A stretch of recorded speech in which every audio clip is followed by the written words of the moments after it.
Iran yaishambulia Israeli kufuatia uteuzi wa Ayatollah Said. Iran inaelezwa kwamba imerusha makombora yake ya kwanza kuelekea Israeli Jumatatu baada ya kuteuliwa kwa kiongozi mkuu mpya wa Jamhuri ya Kiislamu Ayatollah Said Mojtaba Khamenei.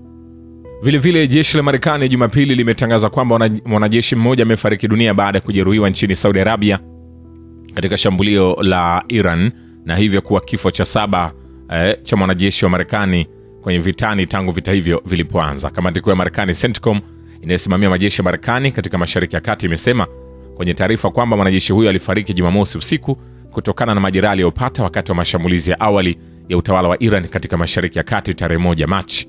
Haikutoa maelezo zaidi kuhusu mazingira ya shambulio hilo, na ikasema utambulisho wa mwanajeshi huyo utawekwa siri hadi saa 24 baada ya familia yake kuarifiwa. Kumbuka, kumekuwa na taarifa kwamba Marekani imepoteza wanajeshi wengi, mamia, lakini wamekuwa wakifanya siri. Kikosi cha ulinzi cha Israeli kimeshambulia kituo cha uzalishaji wa injini za rocket na maeneo kadhaa ya kurusha makombora ya ballistic nchini Iran, vyombo vya habari vya IDF vinasema.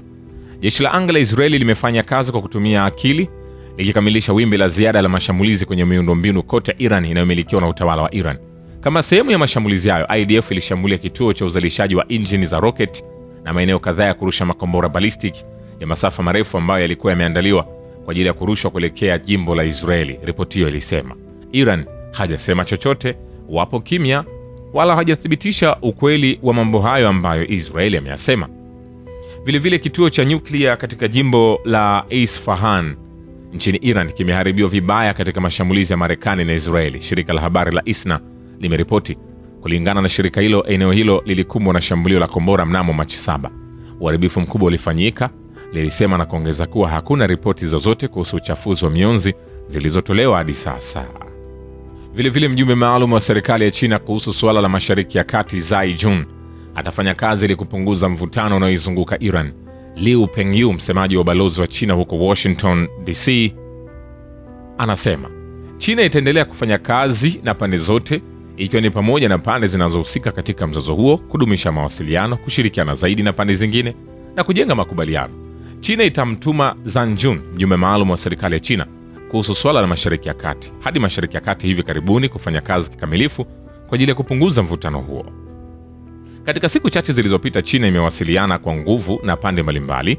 Waziri wa mambo ya nje Wang Yi alipiga simu na wenzake kutoka Urusi, Iran, Oman, Ufaransa, Israeli, Saudi Arabia na Falme za Kiarabu kwa ajili ya kubadilishana maoni ya kina kuhusu hali ya kikanda, na alifanya kazi kikamilifu kukuza amani na kusimamisha mzozo huo, mwanadiplomasia huyo alisema.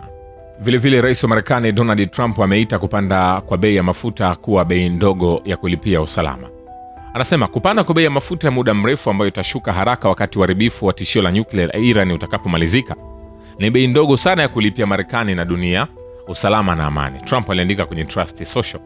Hapo awali bei ya mafuta ghafi ya Brent kwenye soko la ICE la London ilipanda kwa karibu 20% na kuzidi dola 111 kwa mara ya kwanza tangu Julai 5, 2022. Vilevile baraza la wataalamu nchini Iran limemchagua Mojtaba Khamenei kama kiongozi mkuu mpya wa Jamhuri ya Kiislamu.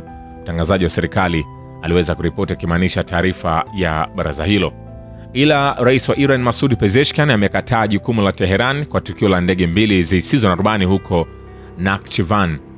Vyombo vya habari vya rais wa Azerbaijan Ilham Aliyev ilisema baada ya mazungumzo yao ya simu. Mazungumzo ya simu kati ya marais Masoud Pezeshkian na Ilham Aliyev ilifanyika Machi 8 kwa mpango wa upande wa Iran. Mkuu wa nchi wa Azerbaijan alisisitiza umuhimu wa kuchunguza tukio hilo huko Nakhchivan. Masoud Pezeshkian alisema kwamba tukio la shambulio la anga dhidi ya Nakhchivan halina uhusiano wowote na Iran, na alisisitiza kwamba tukio hilo litachunguzwa, ikiwa na maana kwa mujibu wa rais wa taifa la Iran, Israeli amekuwa akifanya mashambulizi katikati ya mashambulizi mengine ya Iran kwa nchi marafiki ili kuweza kuharibu uhusiano, ili zile nchi ziweze kumwona Iran ni adui na apate watu wa kumshambulia zaidi, tofauti na Israeli na Marekani, kwa sababu mataifa hayo yamejitenga, wametulia kimya kabisa. Waziri wa nishati wa Marekani Chris Wright anasema Marekani hailengi miundombinu ya mafuta na gesi ya Iran na haina mpango wa kufanya hivyo. Anasema hakuna mipango ya kulenga sekta ya mafuta ya Iran, sekta yao ya gesi asilia au chochote kuhusu sekta yao ya nishati, aliambia CNN. Marekani hailengi miundombinu ya nishati. Hata hivyo, hakuondoa uwezekano wa mashambulizi kama hayo kufanywa na Israeli, lakini mashambulizi hayo yanalenga maeneo ya mafuta ya ndani. Vilevile, rais wa Marekani Donald Trump hana mpango wa kufanya operesheni ya ardhini nchini Iran, lakini hafuti chaguo kama hilo. Msemaji wa ikulu ya White House Caroline anasema sio sehemu ya mpango wa sasa hivi, lakini rais tena kwa busara anaweka chaguzi zake mezani, aliambia Fox News. Vilevile, rais wa Ufaransa Emmanuel Macron amefanya mazungumzo ya simu na wenzake wa Marekani na Iran, Donald Trump na Masoud Pezeshkian. Kituo cha television cha BFM TV kinaripoti. Hakuna maelezo yaliyotolewa. Mapema Macron alizungumza kwa simu na viongozi wa nchi kadhaa za Mashariki ya Kati, ikiwemo Emir wa Qatar Sheikh Tamim bin Hamad Al Thani, lakini pia haikuelezwa kwa kina wamefikia mwafaka gani. Vilevile, msemaji wa wizara ya mambo ya nje ya Iran Ismail Baghei amelaani mashambulizi ya Marekani na Israeli dhidi ya vituo vya kuhifadhia mafuta nchini mwake kuwa sawa na tangazo la vita vya kemikali dhidi ya raia wa Iran. Vita vya jinai vya Marekani na Israeli dhidi ya taifa la Iran vimeingia katika awamu mpya hatari kwa mashambulizi ya maksudi dhidi ya miundombinu ya nishati ya Iran.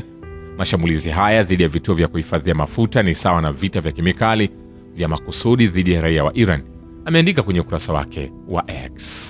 Vilevile, katibu mkuu wa Arab League Ahmed Abul Gheit amelaani mashambulizi ya Iran dhidi ya nchi ya Ghuba na kutoa wito kwa Teheran kuonyesha kujizuia ili kuepuka madhara makubwa kwa usalama wa uchumi wa eneo hilo. Shukrani kwa Babu Kivita na Historia ya Dunia.